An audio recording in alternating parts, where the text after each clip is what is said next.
What is up, everybody? Welcome to the Movies That Make You podcast, where movies are more than just entertainment, they're a catalyst for meaningful conversations. I'm Jonathan Sprang, and I go by Sprang. And most weeks, we dive into movies to watch in preparation for the new releases hitting theaters. But we don't stop there. We explore the morals, the deeper ideas, and the life lessons that these films have to offer. We're going to be talking movies from 1999. IMDb.com gave their 30 top movies from that year. I dwindled that down to my top 10 for that year. So I thought it would be fun to talk about those movies because this year marks the 25th anniversary. But I also thought it would be fun to talk about it with someone who was actually born in 1999. You can follow our movie journey and join the conversation on Instagram at Movies That Make You, and check out our lists on Letterboxd at I Am Spring. You'll find the movies that make you laugh, the movies that make you cry, the movies that make you scream, and everything in between. We love hearing from you, so drop us a message and let us know what movies have made an impact on your life. Before we dive into this week's episode, here's a sneak peek of the next 4 weeks on the Movies That Make You podcast. Next week, we've got a Sonic the Hedgehog 3 coming out, so we're going to gear up for that by watching Sonic 1 and Sonic 2. This is one of the Connor and Zeke's most anticipated films. It was on their top 5 most anticipated list that we did at the beginning of the year, so we're going to have a blast with that one. The week after that, we're going to be gearing up for Mufasa. This is a live action, well, as much as you can with CG, telling of the origin of Simba's dad, Mufasa. So we're going to be talking about the first animated Lion King and also the live action Lion King, but we're also going to touch on some of these other live action versions and which ones stand out to being our favorites and which ones we could do without. The week after that, we've been talking about it a little bit. We're gearing up for Nosferatu. This new iteration looks epic, and I am stoked. We're actually going to be doing a marathon of movies to gear up for it, but we'll talk about all those movies and more on the podcast. Speaking of Bram Stoker's Dracula, the original Nosferatu, which was the silent film, black and white. We're also going to touch on some of the other directors. We're also going to touch on some of the directors' films prior to this one. So we hope you'll join us for that discussion as we gear up for his new film. The week after that, it's the last episode of the year. So we're going to be doing the best movies of 2024 with the boys. They're going to share with us which movies they saw this year that stood out at the top of the list. Not just the movies that came out this year. We're actually going to focus on the movies that we watched this year and which ones stood out as their favorites. Hope those episodes excite you. So without further ado, let's get to the podcast. We are back with another episode of the Movies That Make You podcast. I am Sprang, and today I am joined by my nephew, one of the coolest dudes I know, Mr. Scott Raymond. How's it going, bud? It's going good. Glad to be here. Yeah, thank you so much for hopping on with us.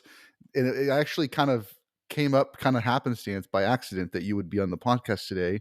I had a friend of mine that I'd already talked to because he was kind of one of the younger guys that I still stay in touch with from the youth group when I used to be a youth pastor, and so I'd talked to him about being on the podcast today because it's movies of 1999. It's 25th anniversary of all these movies, and when you look at that list, it's like bonkers good. Like how many good films came out that year?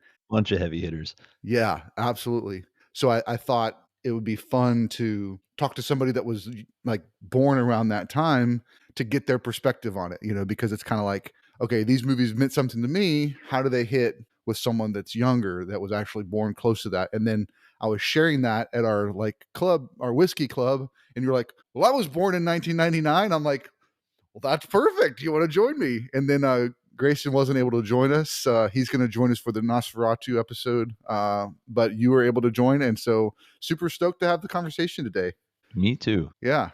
Your dad was on the podcast a little bit ago, and he shared a little bit about where movies kind of came from and his kind of upbringing and stuff. But for you, what was it that first got you in the movies? It was always like an event. We have this big movie come out that when I was younger, it was always Disney movies. So we would go see them all, and I saw every Disney movie up through 2015 probably when I decided they weren't cool anymore. Then in 2008 when Marvel really started taking off, it was always an event. There was always something to look forward to. Recently, in the last decade probably, I haven't watched that many movies. The attention span difficulties that I know your sons feel. It's real. It has happened to me. Sitting down for 3 hours on the couch. It's a lot harder than it used to be. Gotcha. But you join us every at least once a quarter. You join me and your dad for some movie marathon. So I'm sure that's torture at some level. A little bit.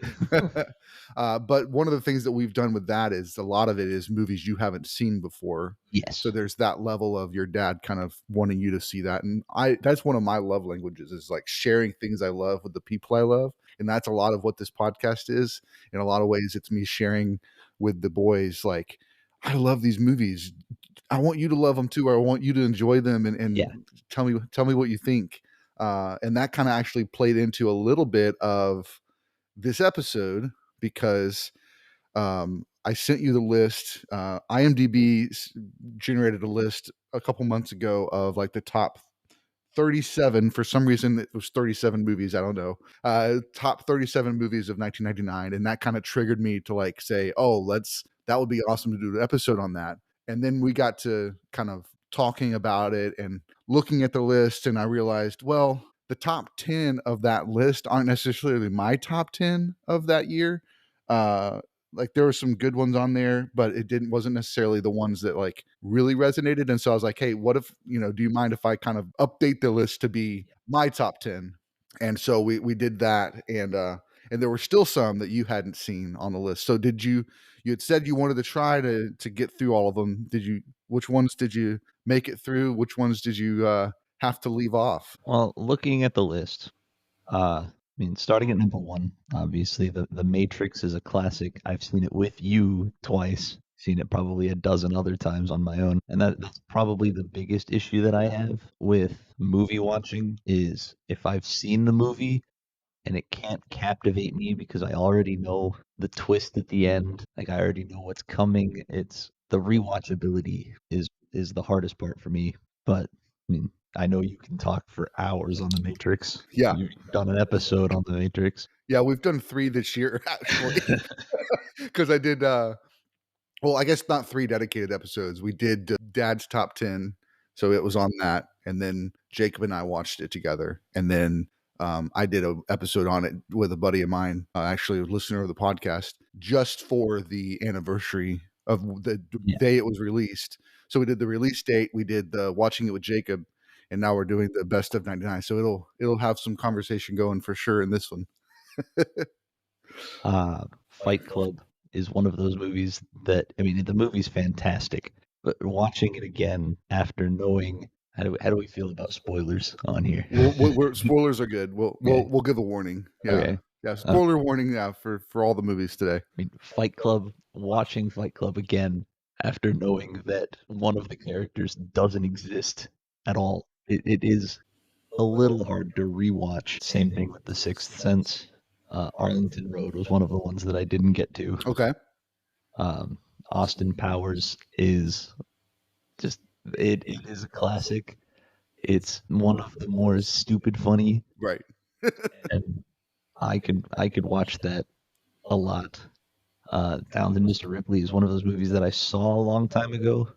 Don't remember the entirety of it. Sure. So that one kind of sat on the back burner. I was hoping to get to it yesterday, but I didn't. Man on the Moon, I haven't seen that one. Blair Witch Project, I saw a long time ago, and I think I remember most of it. Office Space, I saw a long time ago, but and I've just seen clips of it on TikTok. Like for the last 2 or 3 years, I've seen this part, and then this part, and this part, and then Star Wars Episode One is to round out the top 10 or your top 10. Star Wars is one of those things that I could talk about for hours. And I told you that if you ever want to do another Star Wars episode, invite me and we will talk about it as long as we can. Yeah, and I think for me too, it's like trying to schedule out what episodes to do. I try to grab a hold of something that's coming out and then kind of lead up to that. Yeah. But I do have some dates next year that are open because either there's not a movie that week that inspired me or something like that, and or I just want to do another episode. So definitely see some open dates, and I think a Star Wars episode is fitting. And I think, if we did it kind of more just a Star Wars mythology episode, not even like really touching on like specific movies necessarily, but just more like talking through the entire story of what we've seen from Um, George Lucas and others, yes. as far as the whole gamut of movies, TV, books, comic books, all that, video games. That is what the Yeah, video games is the big kicker there. yeah, That is what I know. yeah. Played them all, knowing the comic books and all of the other characters that didn't make Disney's cut, Hmm. and how much that frustrates me. That is the epitome of disappointment, Right. and that is what I can talk about for way too long For to sure. anybody that'll listen. Absolutely. So I do want to just mention, just because it was a bonkers year, mention some of the ones that aren't in the top 10, but are in the top 37 of the highest rated 1999 films that came out. So American Beauty was Oscar winning. Eyes Wide Shut was Stanley Kubrick's last film. Nicole Kidman and Tom Cruise. Green Mile, Stephen King story that Tom Hanks stars in, Michael Clark Duncan. Mind blowing film. I want to rewatch it. It's been a while, and I want to rewatch that one. Toy Story 2, great continuation of that story. Magnolia, which is directed by P.T. Anderson, who his big breakout film was a movie called Boogie Nights. And then he also did post Magnolia. He did Punch Drunk Love with Adam Sandler. He did The Phantom Thread. So he's one of those like directors where he only does a few movies. Like he doesn't do a movie every year or anything, but like when he does one, it's super unique and interesting. Um, Being John Malkovich, which is just crazy film. American Pie, Election with Reese Witherspoon and Matthew Broderick, Girl Interrupted, Winona Ryder, Angelina Jolie, Three Kings, which was about the Desert Storm War, Boondock Saints, South Park the movie, Virgin Suicides, The Insider, Russell Crowe, which we just talked about him in Gladiator a few weeks ago. Iron Giant, which I still haven't seen yet. I need to see that one, but I know that that's a really solid Disney animated film. Cruel Intentions, another one with Reese Witherspoon. October Sky, which I haven't seen. Any Given Sunday, Al Pacino as a coach, and it's got Jamie Foxx in it as one of the players. Really solid, energetic movie. Sleepy Hollow, Johnny Depp and Tim Burton. Very, very good film. Galaxy Quest, which is a great like parody of like the Star Trek, Star Wars fandom. Tarzan, the animated film. Deep Blue Sea, Samuel L. Jackson and Sharks. Big Daddy, Adam Sandler. Um, 10 Things I Hate About You, Heath Ledger put him on the map. Um, Notting Hill, Hugh Grant and Julia Roberts, great film. The Mummy, which was Brendan Fraser, Rachel Weisz, and others. And then She's All That. So that's the top 37 rated films on IMDb. I mean, that's a bonkers list. Like some of Yeah. those obviously could be on people's top tens. Some of them were higher than rated than the ones that we put on the list. But I mean, just of those, which one of those movies that we aren't going to like dive deep into, which of those stands out to you as being kind of one that really resonates with you? I mean, Iron Giant's a classic, and I know that you haven't seen it, and it's been a long time since I've seen it. But the idea of a gentle giant who doesn't quite know how big he is, like that is it is a fun movie. Tarzan is one that resonates with me. I was born the year it came out, and I definitely have seen it more times than I can count. Yeah. Phil Collins had no reason to go that hard for the music on Yeah. an animated kids movie. Toy Story 2 is a movie that I grew up with watching all the time. Mm-hmm. I mean, it doesn't necessarily resonate with me, but I remember seeing the Green Mile discs in our little movie binder, Yeah. and always thinking, is that Tom Hanks? I've never seen it, Yeah. but it was always there. Sure. Yeah. Um, American Pie also doesn't really resonate with me, but it's a funny story. I'm gonna out my Grammy for this, but it was in 2012. or 2013 when American Reunion came out. Mm-hmm. I don't remember if it was in theaters for long, but it was on TV, and it was American Pie followed by American Reunion. I'm 12, my sister's 14, and she's like, "Oh, I remember this movie. This movie was so good." So we watched it, and that was not a movie for a 12-year-old, Yeah. but it was an awakening of some kind, I guess. Yeah. We made it about halfway through the movie, and she was like, "That was not like this is not what I remember it being." But Lauren and I decided to, Keep watching. keep watching Yeah, and not yeah. get enough. And then we watched American Reunion afterwards, which also is not a movie for a 12-year-old. Yeah. Yeah. American Pie is one that, it's those raunchy comedies that always come out. I think there's one coming up, Y2K. So it's like that 25th year, Yeah. 25 years removed from the Y2K scare. And this movie is a raunchy comedy, teens that are trying to hide out while the Y2K happens. And then it actually ends up being something where all the technology ends up coming after them and stuff like that. So it looks pretty Interesting. silly. Definitely one I'll probably try and check out at some point, if not in the theater. It looks like one just to put on and just have a mindless like movie watching experience. Sounds fun. Yeah. Yeah, for me, I think the one that stands out to me, Magnolia stands out to me. That was one that was really impactful. It's not a feel good movie. The story is really centered around these different characters and how they're facing life and what they're kind of carrying from their past and how they're trying to mask their pain and stuff like that. So it's a pretty dark movie. But there's a moment where Tom Cruise is talking to his dad on his deathbed and just like super, super emotional. And one of the best scenes I've ever seen Tom Cruise do. And that really leads into that kind of the director being in charge of that experience, in charge of getting that performance from the actor. It was mind blowing. All right, so let's go ahead and jump into the list. What I like to do on the ranking list is start from the 10 and move up to the 1, kind of save the best for last, if you will. And I'll kind of explain a little bit about how these made it on the list. I mean, I think, like I said, there's so many others that were really, really solid movies. And if I was being honest, if it was just based off quality of film, Star Wars probably wouldn't even made it in the top 10. Yeah.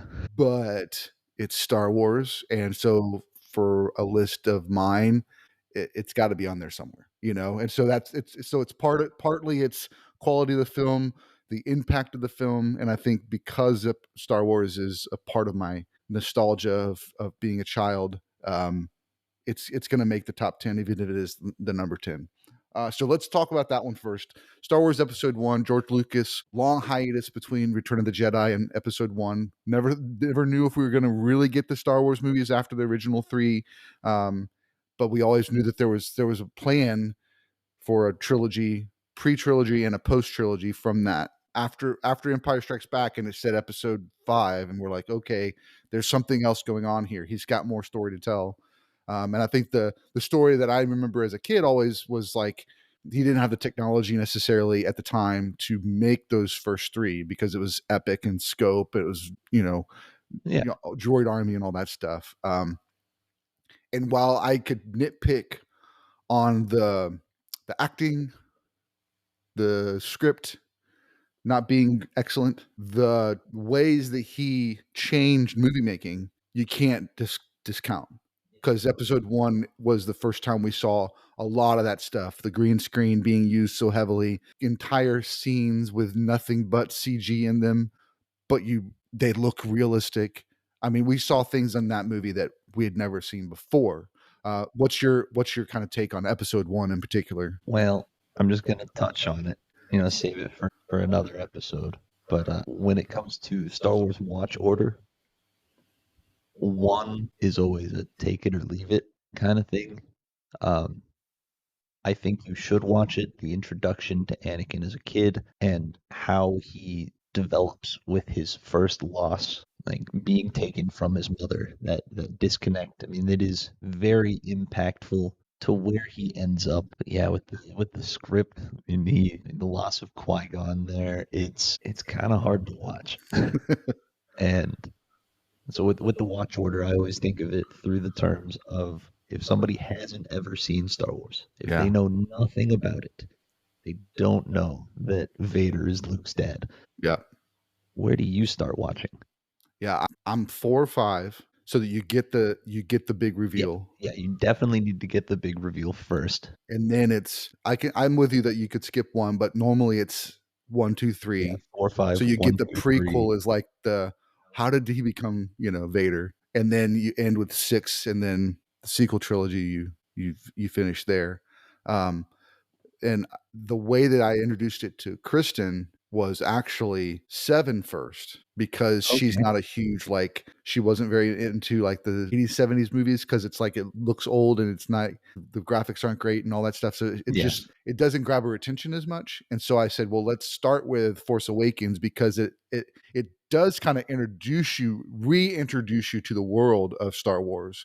And then you get like even though she hadn't seen Star Wars, she's heard of Han Solo and she's heard of Luke Skywalker. So there's a sense where it's like she can put the pieces together. So it's like this reintroduction of Star Wars to a new audience. So she was the new audience. And then it was like, okay, let's do a flashback. So we did 7, 4, 5, 1, 2, 3, 6, all Okay. in preparation to go see 8.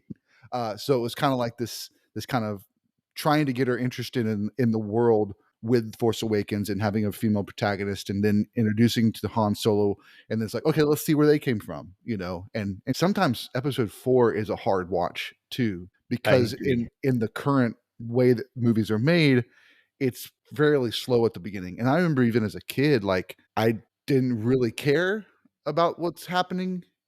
I'm just Yeah. watching, but then it really kicks it into high gear once he's gone, meets Han Solo, introduced to the lightsaber. That's when I'm like, oh yeah, now I'm in. But like that, there's a lot up front that's pretty slow moving, but it's all establishing this world that he's trying to build. And it's important to kind of see the scope of what George was trying to do, because it was something we'd never seen before. It was a lived in, future looking, Yeah. but old, like really interesting, the way he was trying to build that. And I think episode 1, he got a chance to come back to it and go, all right, so here's where it started. Like, as far as the technology and all that stuff, this is when all that is now new. Whereas in episode 4, things are kind of run down and beaten up, and the space stuff is lived in. When you're on Coruscant, you're like, it's all brand new, it's all pristine, All everything's perfect. fancy. Yeah, the Jedi are at the peak of their power, and everybody respects them. And then we see through that trilogy how they got misguided by their placement and being so tied to the government that they lost sight of their real role, which was to be a guide, a spiritual guide, not be Protectors of the peace. protectors of the peace. Yeah, not defenders, not like fighters of trying to Yeah. put peace, take down other people and all that stuff. So, but yeah, Well, it's good. I mean, it developed into the Clone Wars. Yeah. Episode 1, the fall of Naboo. Well, I mean, I guess it was a mid-movie fall, and then they won. How a Padme became a senator, why she felt the need to have a more prominent role in Mm-hmm. protection of the galaxy. Yeah. That the movie is important still. Yeah. The It's story of it is, yeah, and I think that's where I would say the entire prequel trilogy is. Script's not great, acting's not great, but the story that he was trying to tell was good. And if you can just kind of see what he was trying to do yeah, more than yeah. what he did, I don't know. That's kind of how I look at it, because there is so much there. But cool. So next movie, number 9 on the list, Office Space. You said you'd seen this one before. Yeah. What is your main thoughts on Office Space? When I first saw it, I had never actually lived in the corporate world at all. Looking back on it now as an adult, it really is not just a comedy. There are people who feel that way with their coworkers. Some people who struggle socially, that you just kind of sit in the background and you never really know. As Mhm. someone who works in IT, I get to see the background of Google searches and things like that. And it is kind of scary. It is super scary. At my last job, there was a guy who had a Google search up on his screen. Like I didn't have to look at his Google search history. I saw it physically on his screen of how to hypnotize women, and that was something that I wish I didn't see. Yeah, that's bonkers. I think the funny thing for me with that movie is the first time I saw it was in um, college, but I missed the first 10, 15 minutes. I came in late. They'd already started it.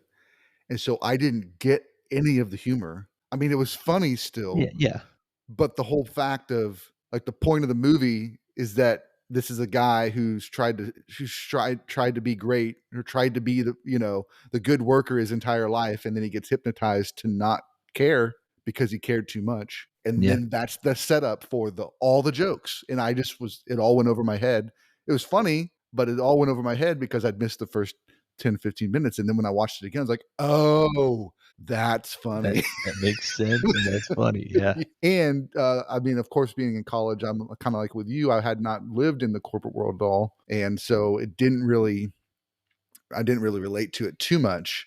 But the situations were funny enough. They were universal enough that you could find the humor. And now, after living in the corporate world, Kristen and I think we watched it again last year. It was the first time we watched it together, and definitely super funny. I mean, the TPS reports is a common phrase that was used at our last job.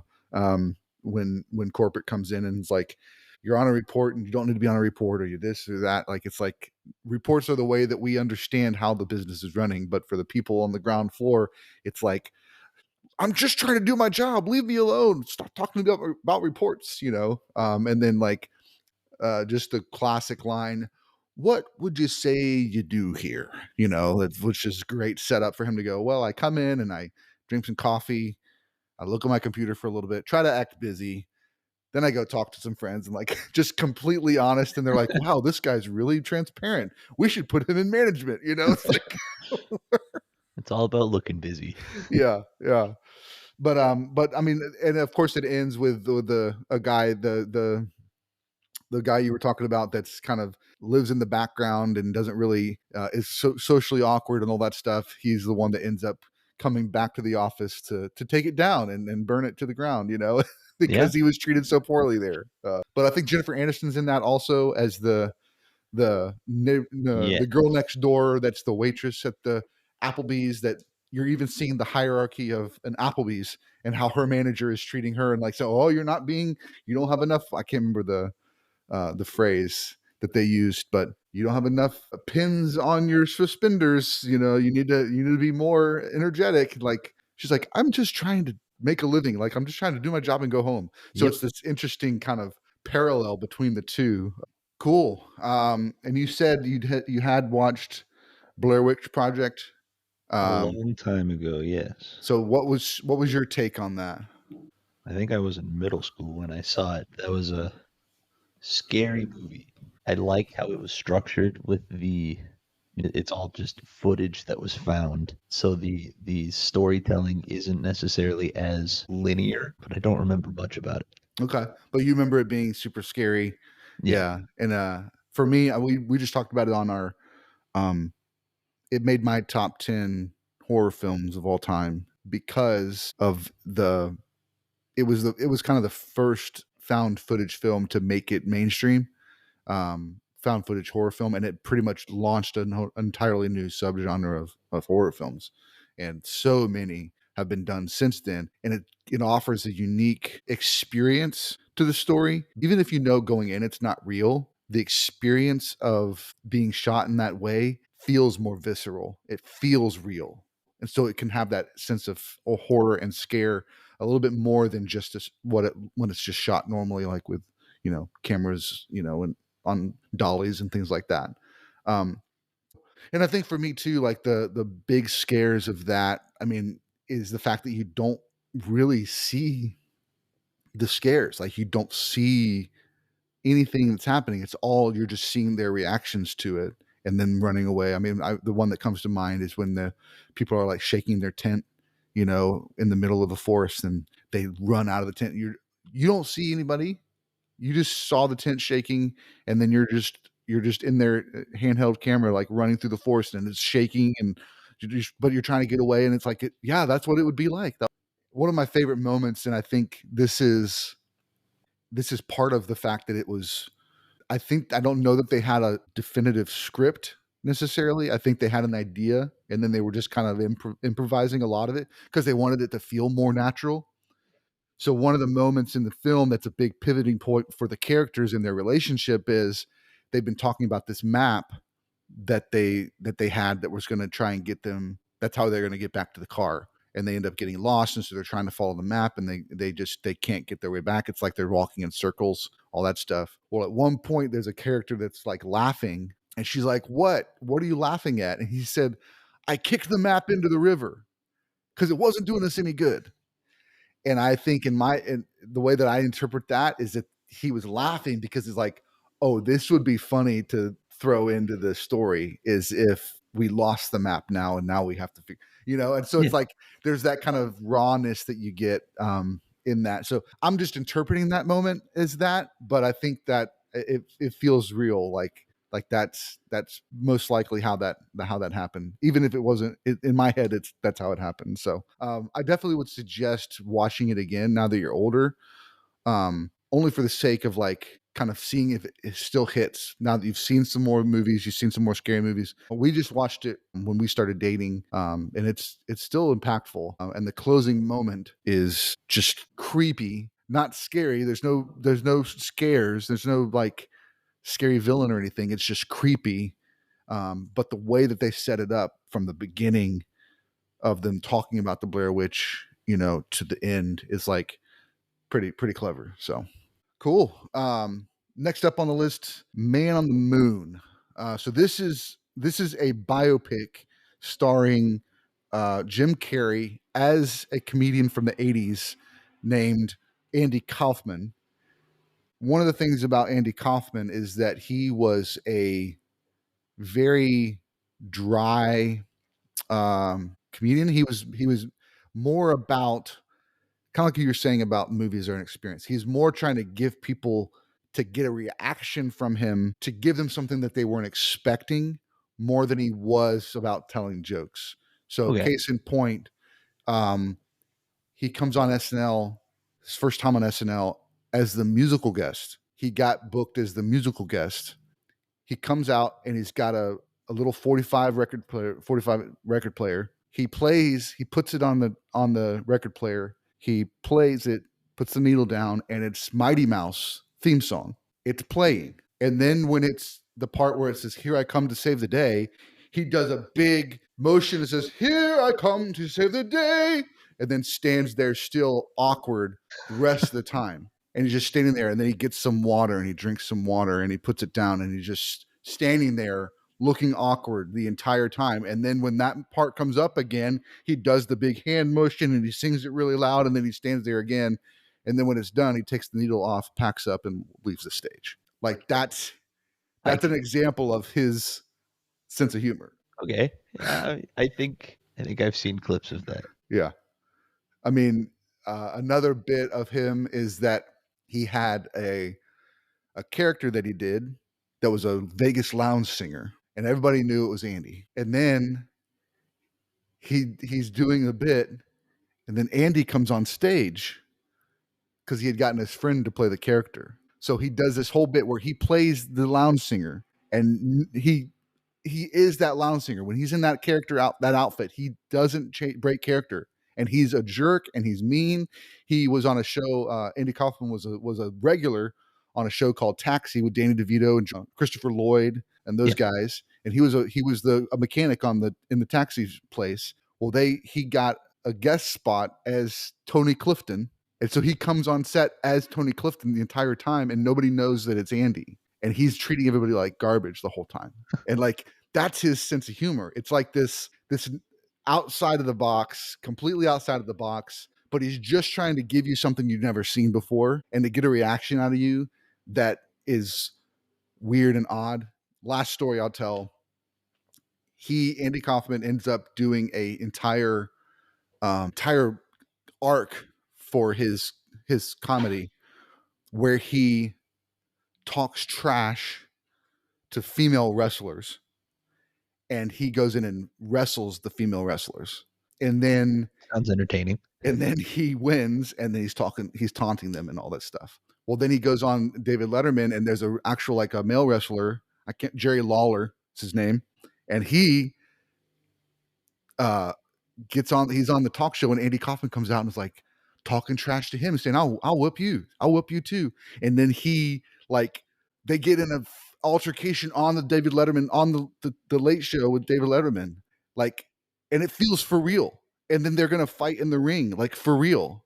And it's like all an act, all a bit. And it's just like that level of commitment to a joke, and the audience not knowing that it's a joke is like he's laughing hysterically, but we don't know what to think. And so the movie, Andy Kaufman had passed away years before, and Jim Carrey basically decides to method act Andy Kaufman. And when he's on set, director calls him Andy, castmates call him Andy, everybody calls him Andy. And he's like really trying to embody Andy. So much so that his family actually said that they felt like that he was Andy. Like that's how intense his portrayal of it was. They felt it was a spiritual connection, all this stuff. So really intense, great story as far as biopics go. Got all the heart and it gives you those behind the scenes. It gives you the intricacies of what was going on in his head and where his humor came from. Paul Giamatti plays his best friend, who helps him do some of the bits. He's the one that does the lounge singer bit when he comes out. And so it's just really, really solid film. And it, when I saw that it came out in 1999, I was like, that's definitely in my top 10 for that year, even if it's number 35 on the IMDb ratings. It was just like that one hit me differently because of the biopic nature, because it was real. And I think just Jim Carrey's performance was just bonkers good. So definitely worth checking out.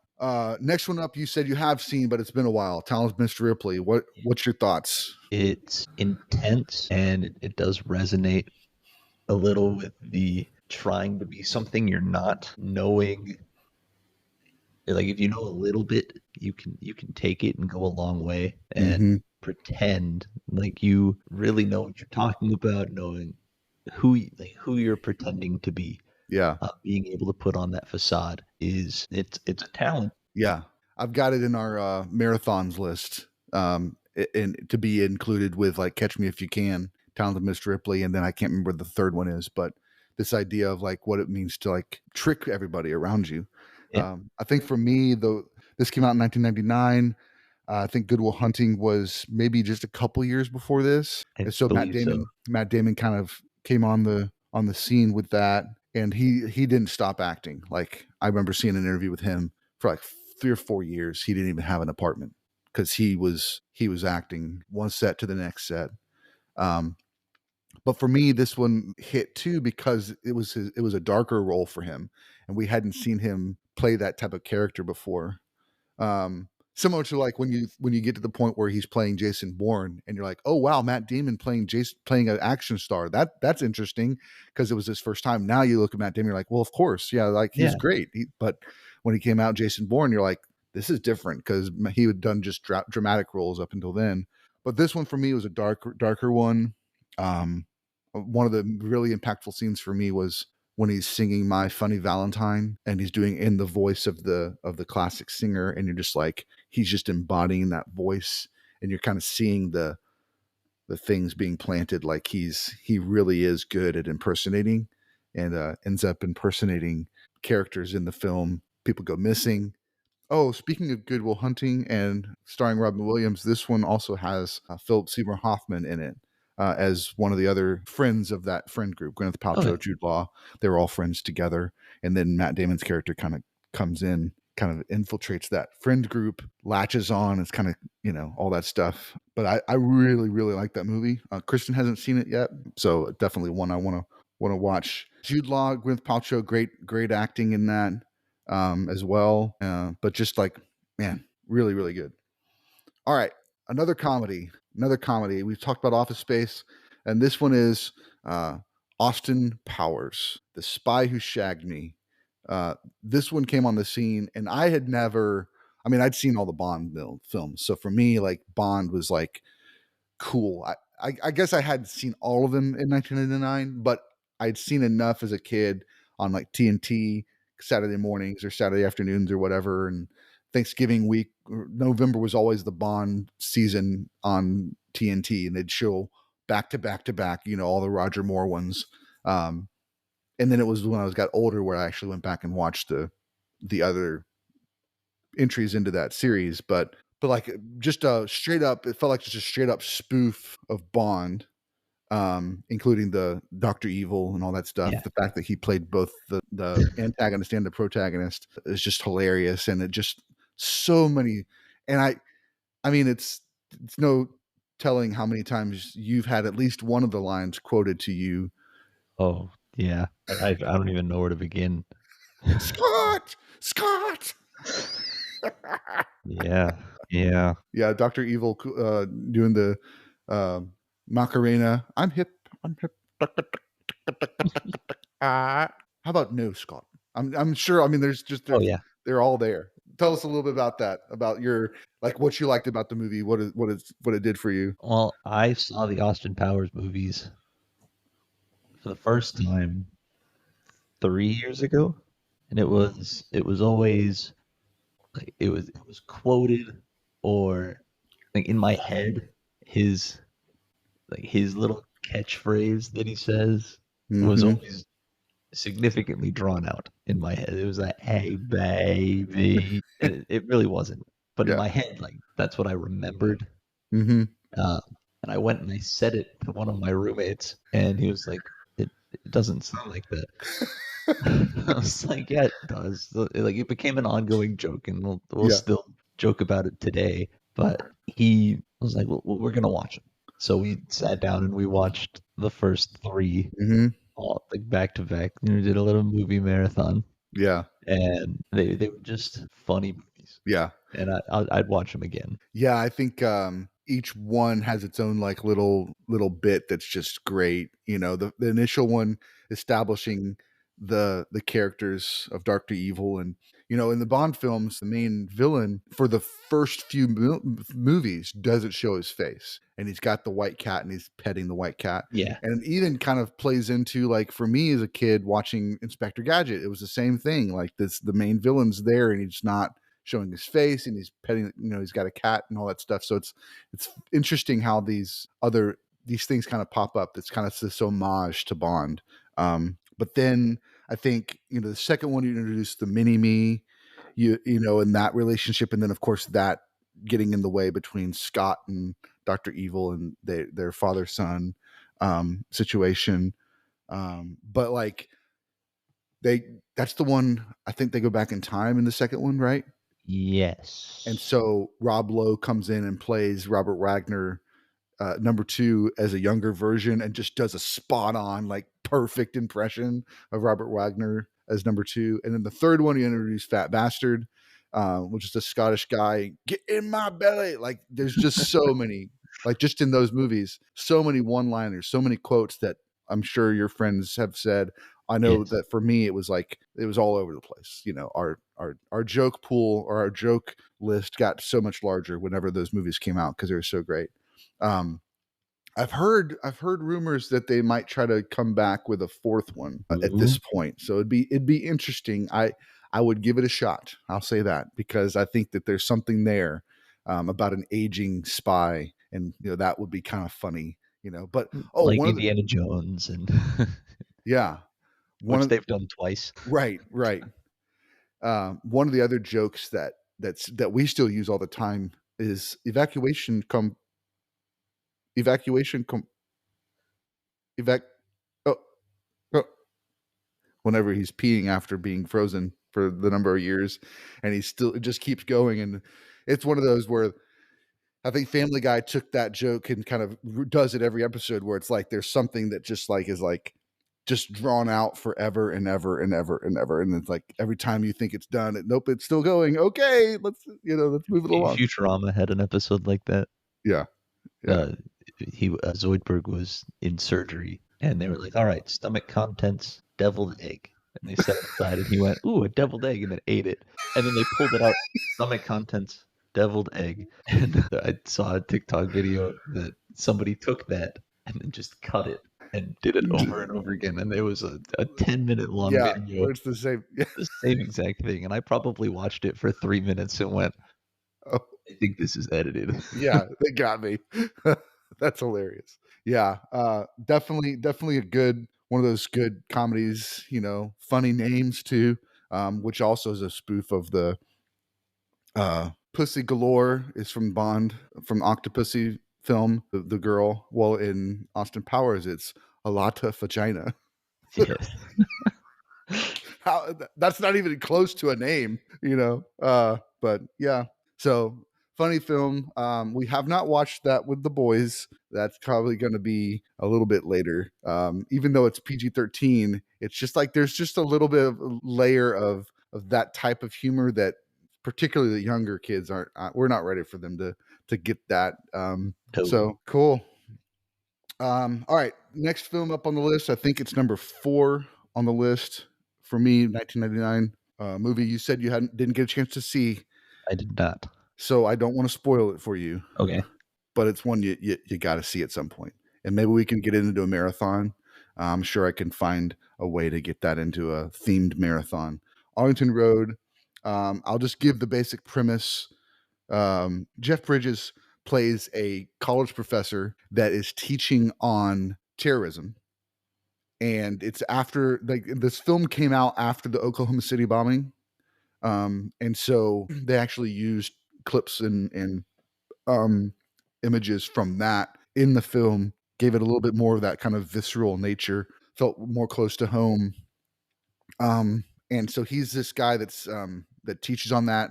His wife died in one of the bombings, and so he's got this connection to that where it's real for him. I think he has a connection to the FBI. I can't remember off the top of my head if he used to work for them. I think his wife worked for them. That's what it was. His wife worked for the FBI, so he got involved in studying of this type of stuff, cults and things like that, because his wife got sent into a situation and got killed on duty. So he's got this like personal connection to these types of terrorist things. So it's real emotional for him, which makes it somewhat harder for some of the others when things happen in the movie and he's trying to tell them what's going on. They're having a hard time believing him because he's so emotionally connected to this that he could just be connecting dots that aren't there. And so they kind of push it to the side. A new family moves into the neighborhood, Tim Robbins and Joan Cusack. And there's something off about them. And so he begins to try and research like what's going on and where they came from and things like that. And then it's just kind of, there's a story and there's a big twist at the end, and really, really good movie. And I think, like we said, 3 of the top 4 all have this kind of twisty nature. So for me, like that's why it becomes more impactful, is because it's something that's like a big shift that just leaves you walking out going, oh my goodness, what did we just watch? That kind of thing. So do you have any other movies like that are like twisty, that you would say is like still impactful to this day from the first time you watched it? Most of the M. Night Shyamalan movies, like those, I always enjoyed watching, like Tenet. Okay. Tenet's definitely on there. I mean, watching it all come together in like the Ocean's 11 movies. Yeah. Like those are fun. It's like they leave the mystery of like what they're actually going to do, and you just hear them talking about, yeah, we're going to go do this, but you don't know what they're going to do, and then they pull it off, and you're like, oh, that was fun. That was so cool. Yeah. The heist movies are good for that. I got a phone call. I don't have any more at the tip of my tongue. That's cool. No worries. So I mean, speaking of M. Night Shyamalan, next one on the list, Sixth Sense, his coming out party. We did an episode on that. I think it was our second or third episode with the boys, because they had watched Sixth Sense and The Visit last year in 2023 and wanted to do an episode. But yeah, tell me a little bit about how that hit you, Sixth Sense. Ooh, where to begin? I don't remember exactly when I saw it. It was not one that I rewatched in the last couple weeks. But after my cousin, it did kind of hit a little closer to home.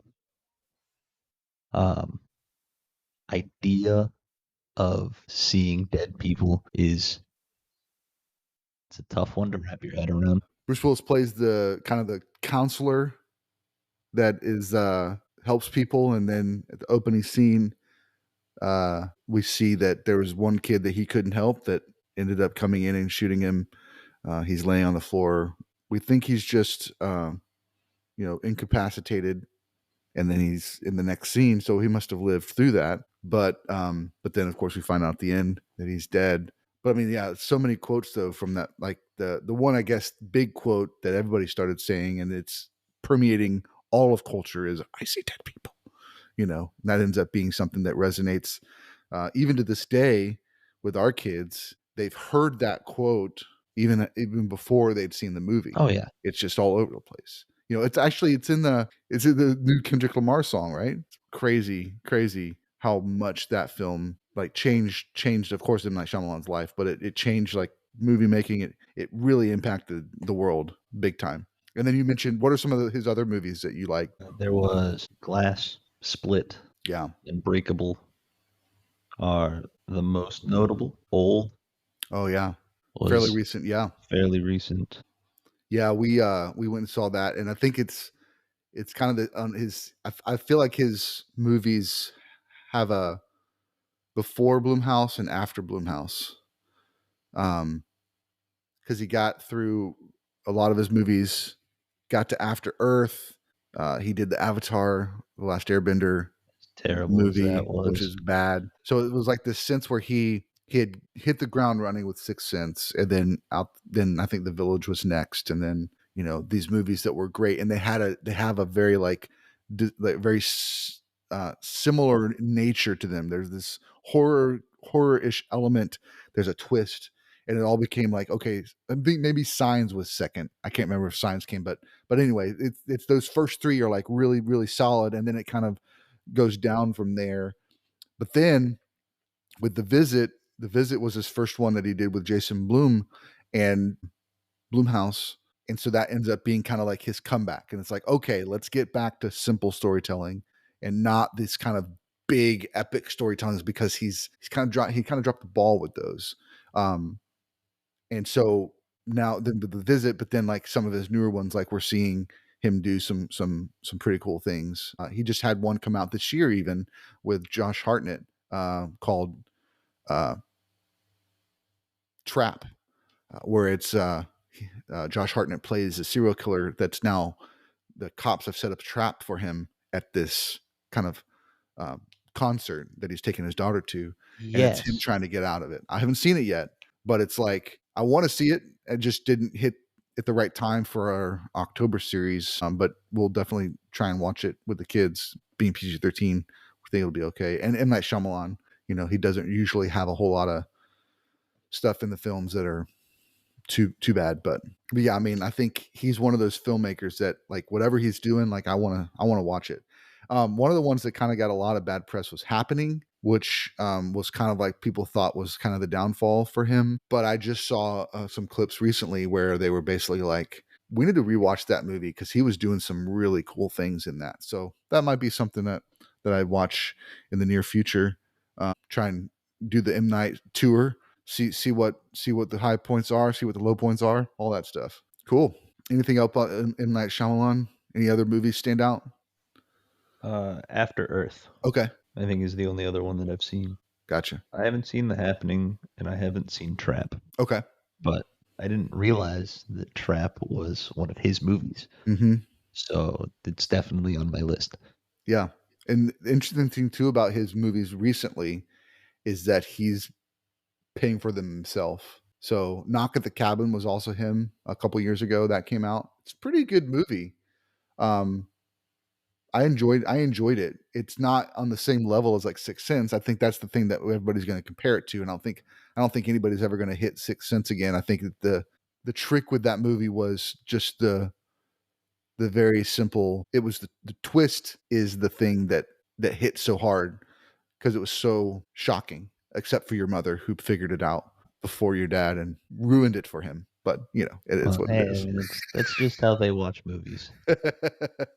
um, My dad's along for the ride. yeah, yeah, and that's interesting too. So you kind of mentioned it before with Fight Club, which we'll talk about here in just a second. But like for me, when I watch movies that have a twist like that, like Sixth Sense, for instance, I want to go back and watch it again because I want to like see See if all you the can figure spots it out. where oh wow, I didn't even know that, because you do that as soon as it happens. You're replaying the movie, and of course, I think he actually does it in the movie. He Yeah. like flashes back really quickly to all of those points so you can see that he wasn't really there, but you also do that in your head. How did I not figure out that?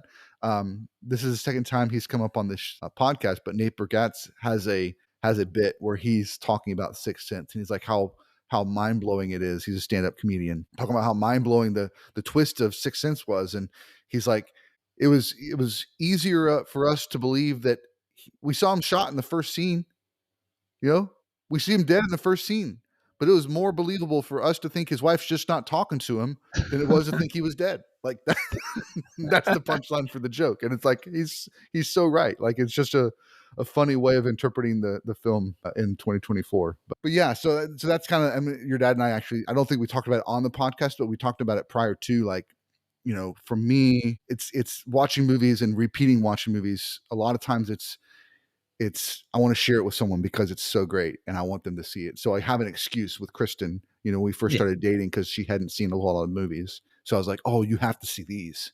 So then there's some movies that just I don't get to watch yet because I'm rewatching these other ones. So this October, a lot of the movies we watched for October scary films were all new to me because we kind of gotten through a lot of the ones that I wanted her to see as ones that I like a lot. So it was like, okay, now I want to branch out and like see all these movies I have never seen before. Um, but now we're going to have another wave of rewatches as the boys are now getting to the age where they can watch some of these movies. And of course, the podcast gives us an excuse to watch them. But I just saw recently the clip of the new trailer for Mission Impossible: Dead Reckoning, or the Final Reckoning, and it's like the last of the Mission Impossible movies that he's doing, and it looks so good. And I'm sitting there going, "Man, we just watched all those for number 7. I don't think I can force everybody to watch them all again for 8, but I'm gonna watch them. I've got to. Like, it feels like a series finale that you're gonna want to know all the connecting points, kind of like it was for Endgame for me too. Like, Yeah. they did such a good job of connecting like all of these small pieces in all the movies that led up to it in this final chapter. So it just looks Mission Impossible is also one of those series, like it came out in 1996, the first one, and it really grabbed me. I really thought it was good, the first one, because it was more of a mystery story than it was an action movie. There were some action beats, but it was more of him figuring out like how this happened and how did we get here and and trying to figure out all the stuff that really grabbed me. And then as it kind of progressed, it got more action based, and then it's the big scene, the big epic moment. Like, what's the big tent pole like action sequence that he's going to perform himself? That the stunt that's just going to blow everybody's minds. Yeah. So Hanging onto the side of a plane, jumping a motorcycle off of a mountain. yeah, and I've seen the trailer. I don't know. So they wouldn't let him fly the fighter planes in Top Gun because they're like, no, these are too expensive. These are And you have real. to have And years and years of practice to do that. But he has a pilot license. So I think, and he did fly the helicopter in Mission Impossible 6 when he was doing that chase with Henry Cavill. So there's a helicopter chase, and he really did fly the helicopter in that. In this one, it looks like he's really flying the plane, and he's upside down, and he falls out, and he catches it. So he's flipped the plane upside down, falls out of the plane, climbs back in it, and flips it back. Like, he's doing that. Like, it's one of those like those little biplanes, like the yeah. two. So definitely interested to see that. definitely excited to see that, I guess I should say. But so that's another one of those movies where it's like, hey, I want to rewatch these and share these again. But I don't think the boys are going to be up for watching all. But we are going to do a podcast on it. And what I'll do is I'll probably just like do a top 10, like a top 5 favorite, you know, stunts or something like that. Something easy and approachable that they can just remember, oh yeah, I liked that one better than this one. Or like, because like having them recount the entire movie for 7 movies would be a little bit too much, but it's really good. We'll probably watch 7 again just to kind of, because it's it's a two-parter, right? Yeah. So very cool for that, but very excited for that. I don't think I've seen 7. Okay. But you've seen all the others? I think so. Well, then, I know for a fact that I've seen up through 5 for sure. okay. Well, then you definitely need to rewatch all of them before we see the last one. Because it's probably been 8 years since I've watched them as a group. Yeah. It's really solid. I think the second one is a low point for a lot of people. But what he was trying to do, he was a producer on it, Tom Cruise was, and they were trying to grab different style of directors. Each of the first 4 or 5 had different directors because they wanted to like, hey, let's get this person's take on a action movie. Let's get this person's take, on an action. So Brian De Palma did the first one. John Woo did the second one. So big 90s action director. Like he had a very distinct style. But it was a little bit more style than substance, the second one. And then the third one was directed by J.J. Abrams on his upswing. He had done TV, but I think this was his first big budget film. And then 4 was the director of The Incredibles. So animated. It was his first time doing a live action film. And so now they're just 5, 6, 7, and 8 is all those guys. And they write a film based on what stunts, what action sequences they want to do. And then they put those in a particular way that makes sense event-wise, like experience-wise for the audience. And then they write a story that allows them to hit those points. So that's cool. Interesting way to kind of approach it, but they're solid movies, so you can't knock them for it. You know what I mean? Like the stories, even they're very intricate, all that stuff. So, well, we did a little bit of a tangent from the '99 films, but that was as we kind of think about what it's like to rewatch movies. I've seen Fight Club a lot of times. These last 2 I've seen a lot of times because even with the twist in Fight Club, the performances, the story, the direction is just so good. So you hadn't seen this until this list, right? Is that correct? That is correct. All right. So this is a big one for me then. So you were born the year this came out. It's been 25 years since it came out. Did it hit you like it hit me? That's my question. How did it hit you? It's a little more of a loaded answer because it's one of those movies that I did know the twist. So, which may have been a big part of why I put off watching it. But it hit phenomenally. I mean, it is number 1 or number 2 on this list for a reason. I mean, it fits in there. It was when I talked to Lauren about it, and like we talked about the list of movies, and she has never seen Fight Club either. And I was like, yeah, like I definitely need to watch it. I know it's a really good movie, but I already know the twist. And then we went to the next movie on the list, and it was Sixth Sense. And she was like, yeah, like it's just wild that like he's dead. And I was like, I didn't remember that. Like, thanks for spoiling that. And then she also recognized the big twist in Fight Club, and I was like, yeah, like it's just a really like it's one of those movies. Like, when do I get to figure out that Brad Pitt's character doesn't exist? And she was like, what? You you said that it was a good movie with a good twist, and you didn't know that Brad Pitt's character doesn't exist? That is just a funny little interaction. Yeah. And I think for me, what's crazy, go back and watch it again. So I got the book. I have the book over there on my bookshelf because I like the movie so much. And I was like, oh, let me read the book. I read the first line and I was like, why are you giving away the ending?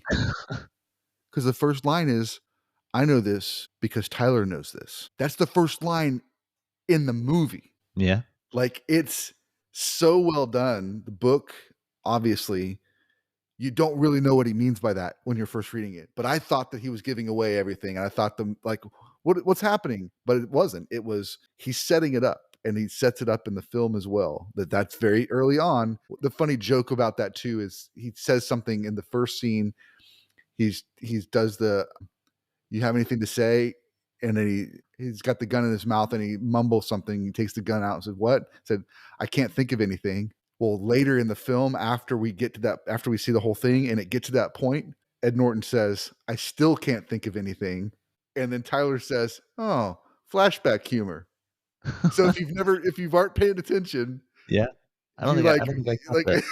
it's so funny. But yeah, there's that whole moment where he's like in the very first opening sequence where he's saying, this is going to be a big deal or whatever, and then he goes, "I know this because Tyler knows this."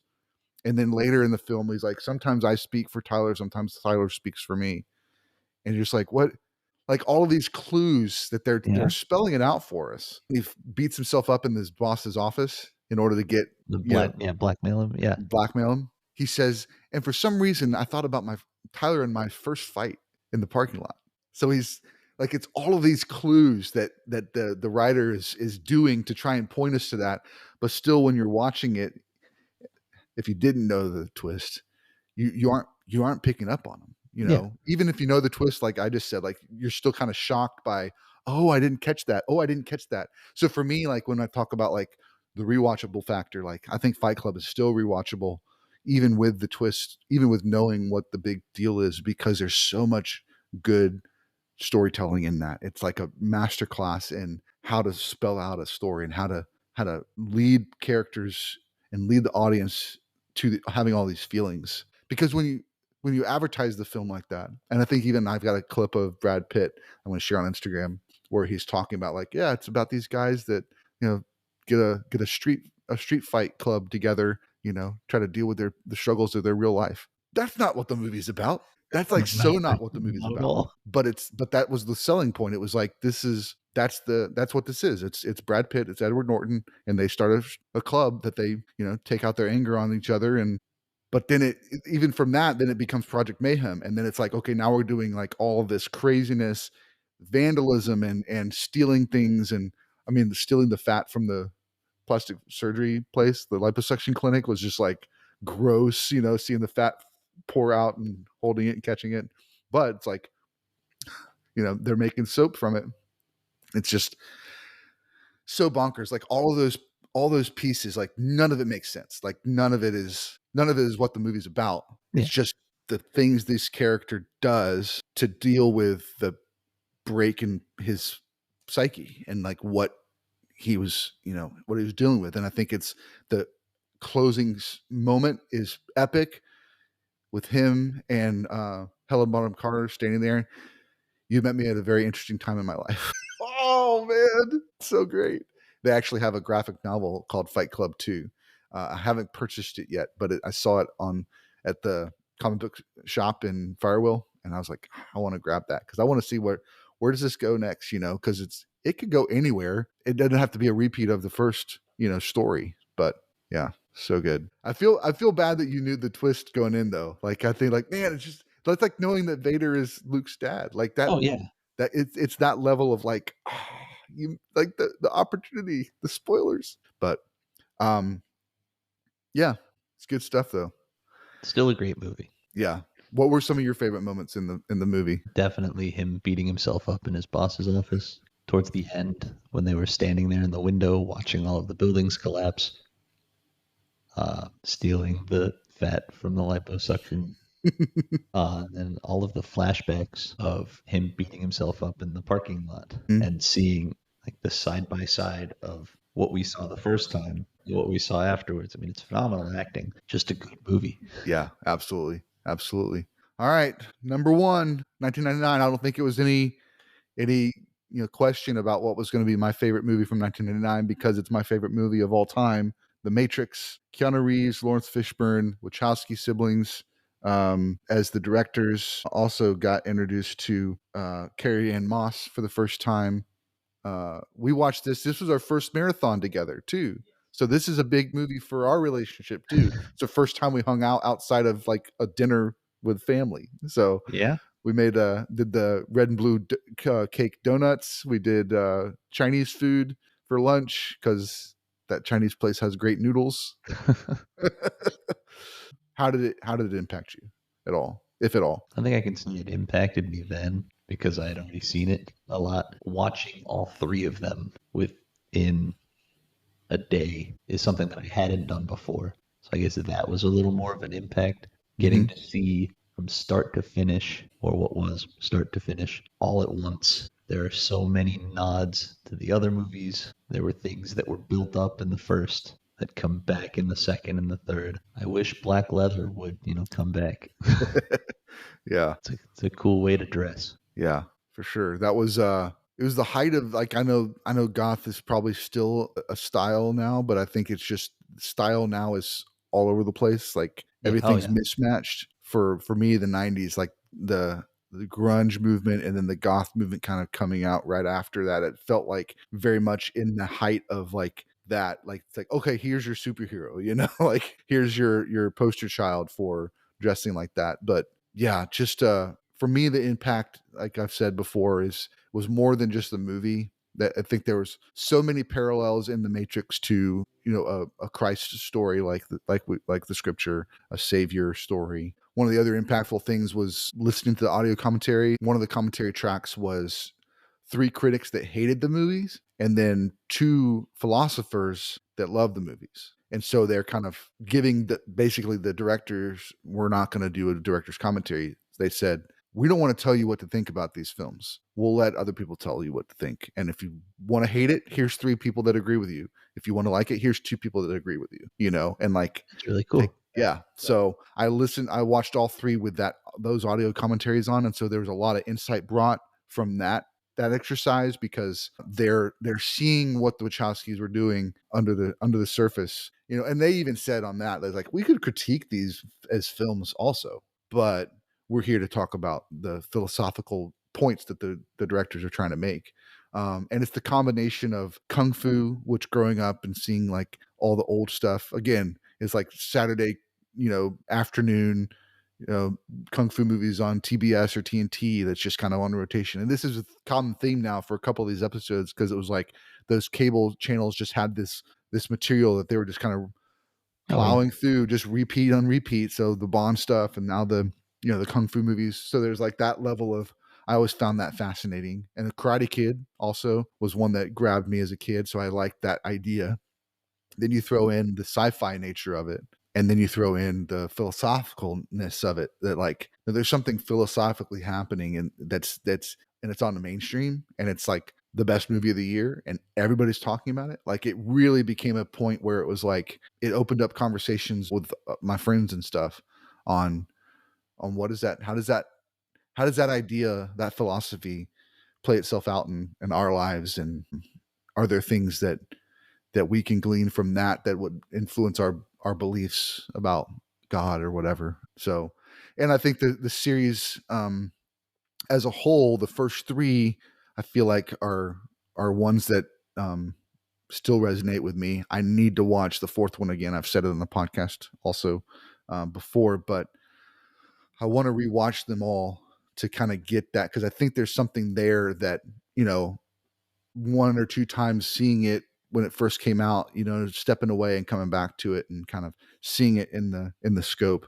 I feel like that what they were trying to say was very important, because you can see in the first movie, he's the hero. But then when you get through the first 3, you realize, well, actually he wasn't alone. That him and Trinity are together in all those moments. Trinity saves him in the first one. He saves Trinity in the second one. In the third one, they go to Machine City together. She dies, he dies. So it's like this connection that they are both doing together.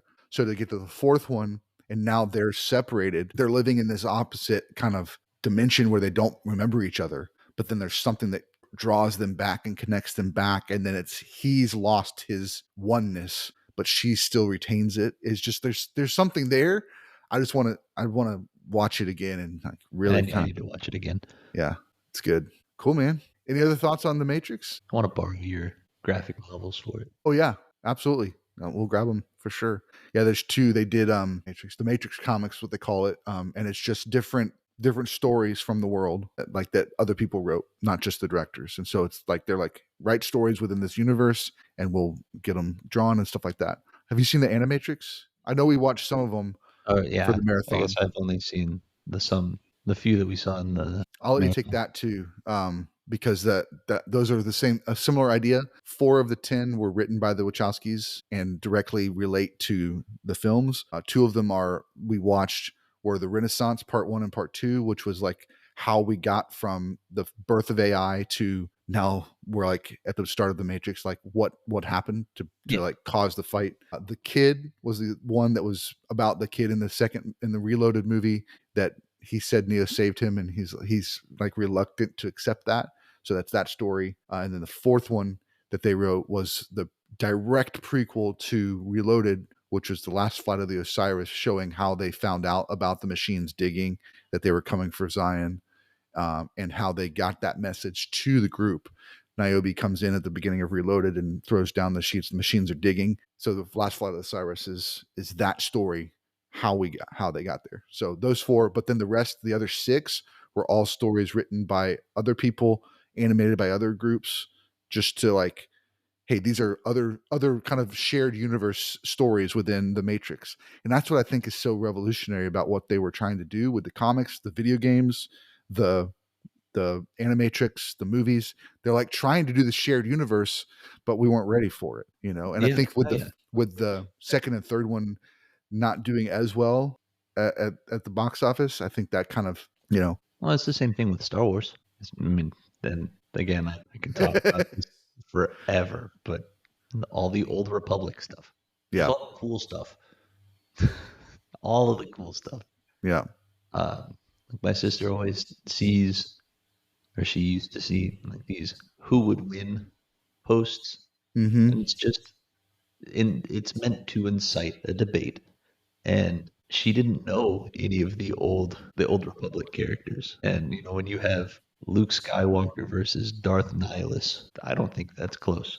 I mean, there are a couple comics that make Luke, the one, Right. but Darth Nihilus eats planets. I don't. I Yeah. don't really think that's. Yeah. There's no I comparison. don't think that's a Yeah. comparison. Then there's the funny ones that are like the Snoodles or whatever the singer's name is from Jabba's Barge versus Darth Malgus. Right. Like, You didn't know that she had this secret to side of her life. yeah, yeah. Yeah. So Um, I do really enjoy the expanded universe written by multiple people. mhm. And just there was definitely a time where, I mean, I guess Marvel kind of does it too. Like if I Mhm. wanted to write my own comic book for Iron Man or something, I could just write it. And then, I have my own little universe in the multiverse. Star Wars and The Matrix aren't a multiverse Yeah. necessarily. It's You more of a could, shared, yeah. yeah, but I mean, Star Wars is just a giant universe that Mhm. has years worth of content. The Matrix, it's all the kind of a simulation. So I mean, simulations are meant to be run multiple times. So Mhm. you could write a story that doesn't involve any characters that we know, Yeah. and sure, yeah, it happened. And I've heard that they've actually talked about doing a series, a Matrix series, I think, or maybe a 5th movie. There's talks out there for the Matrix to kind of continue, and I think a story or a series, like for HBO or something like that, could be really interesting and show us a side, like you said, show us a side beyond just the main storyline that we're used to, but it's like within that same universe. I think they did a good job of that in the 4th one, like showing you like, oh no, these are the new programs. Okay, this is the new Trinity. Okay, this is the but that's different and that's different. I think did some cool things in that. The one other thing I did want to mention on the original trilogy for the Matrix was that a lot of people, I think, struggled with the. I say a lot of people. I had a friend of mine that didn't like the Agent Smith fight in the second one because he felt like he spends 10 minutes fighting him and then just flies away. Like, what was the point of that? He could have just done that in the first 2 seconds. Yeah, Then you get to the third one and he doesn't, he spends the entire final battle fighting him and then at the end just gives up and just sacrifices himself. Well, why didn't he do that earlier? For me, I think that's the unique thing, and that's where it kind of, for the sake of the comparisons to Jesus that we get in the Bible, that's where something that's not the same. And one of those is Neo doesn't know what he's supposed to do. He's trying to do the best to his knowledge, and he doesn't necessarily know how it's going to end. And so he's trying to figure it out along the way. And I think for him, that moment is beautiful for me, because the whole time he's been told, we have to defeat the machines. We have to beat them. We have to win. It's the whole point of the whole prophecy. Every time when you think about the whole mythology, that they've all been doing this. This is the 7th time that they've done this. I think it's the 6th time, actually. The architect says we've done this 6th time and we're very proficient at it. 6th time that they've rebooted the Matrix. So that's what he's been told his entire time. And it was his love for Trinity that was unique to all the other ones that came before him, that he had a direct connection with Trinity that made him want to choose differently. He didn't want to save humanity. He wanted to save Trinity. And so he goes out the other door and saves her. And then that leads them down this path that nobody's experienced before. So they're all trying to figure it out, and they don't know what it is. Morpheus thinks the prophecy is a lie. I would say, no, it's not. Because while it was a system of control and it felt like a system of control, it also led to this moment where Neo is making a different choice. And while that feels like we were lied to, it actually, in this instance, he's on a path towards getting that peace that you wanted. And then he's fighting. But what the big impactful moment for me was that they're flying to the machine city and he sees it. It's like gold and glowing. And he tells Trinity, I wish you could see this. Because he's seeing it because he's been blinded. His physical eyes are blind. So he's just seeing with his spiritual eye or his mind's eye. And he just says, I wish you could see this. It's beautiful. So he's looking at his enemies and saying, wow, they are beautiful. And so and then he gets in there and he's like, basically he tells them that he's going to win. He's going to fight Agent Smith for them because he's taking over the machines. His code is basically going to destroy the machines and the humans and everybody attached still to the Matrix. So he's going to go in and save them. So he thinks, I got to fight. I got to fight to do this. I've got to fight. So he does, and he fights and he fights and he fights and he can't win. So he decides, so then Agent Smith says something because he's taken over the Oracle's mind as well. And he says, everything that has a beginning has an end. And he doesn't know why he says it, but that's the trigger for Neo to go, it just needs to end. And so that connection of him joining his code, Smith joining his code to Neo's code, is that anomaly. He was that anomaly that was what the Matrix needed to have this rebooted, this reboot to take place. But nobody knew that. Neo didn't know that, but it was his sacrifice to go, you know what? I have to die in order for this to work. There's just a lot to that. That maybe fighting isn't the answer. Maybe attacking our enemy isn't the answer. That maybe there's another path that we need to take. Maybe it's I step back in order for us all to grow and all to be successful. Maybe I have to take a step back and be less than the hero, less than the winner, So there's a lot to that when you look at all those movies as a whole, I think there's some of that stuff gets glossed over because it's a movie. So people aren't really trying to go that deep with. Cool. Fun times, brother. Thank you so much for being on the podcast. Anytime. Well, we'll have you on another time pretty soon. Can't wait. All right.